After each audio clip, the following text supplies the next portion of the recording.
তো এই যে আজ সকাল সকাল উঠেই আমি এক কাপ কফি খেয়েই ওপরে চলে গেছিলাম ছাদে। তো এই যে দেখো এই গাছগুলো, মানে আজকে অনেকগুলো গাছই আমি রিপোর্টিং করব। তো এই দেখো এটা হচ্ছে আমাদার গাছ, অনেকগুলো আমাদা হয়েছে এখানে। এই পটটা আমি এবারে ভেঙে চুড়ে এটাকে পুরো বের করব, কারণ এটা পটটা নষ্ট হয়ে গেছে। তো এই দেখো বের করে নিয়েছি। এবার এটাকে ভেঙে চুড়ে, এই যে আমাদা, প্রচুর আমাদা হয়েছে এখানে, এইগুলো পুরোটা বের করে নেব। আর এই যে দুটো গাছ দেখতে পাচ্ছ, একটা জবা গাছ আর একটা হচ্ছে অপরাজিতা গাছ। তো গাছ দুটো আমি নষ্ট করব না, ওই দুটোকেও বের করে নিয়ে আলাদা একটা পটে আমি বসিয়ে দেবো।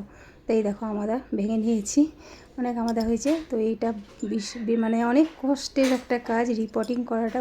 যারা করো তারা জানো, এই পুরো মাটিটা বের করে তারপর আবার ভেঙে চুড়ে নতুন করে বসানো বিশাল কষ্টের কাজ ভাই, হাতগুলো পুরো জ্বলে যায়। তো যাই হোক, আজকে শুরু করেছি, করতে তো হবেই। তো এই দেখো অনেক আমাদা হয়েছে, এগুলো আমি বের করে নিচ্ছি।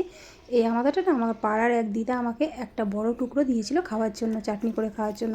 তো সেটা আমি বসিয়ে দিয়েছিলাম না খেয়ে। তো দেখো এখান থেকে কত হয়েছে, এখন আমি অনেককে দিতে পারবো, এখান থেকে অনেকগুলো গাছ হবে। তো এই যে দেখো আমি তুলে নিয়েছি কিছুটা, আর যেগুলো শেকড় আছে সেগুলো সব বসিয়ে দেবো। তো তোমরা বন্ধুরা যারা যারা আমাদা দিয়ে বিভিন্ন ধরনের রেসিপি বানাও, তো আমার সঙ্গে প্লিজ শেয়ার করো, আমিও নতুন কিছু ট্রাই করতে চাই, আর আমি কি বানাই সেটাও তোমাদের দেখাবো।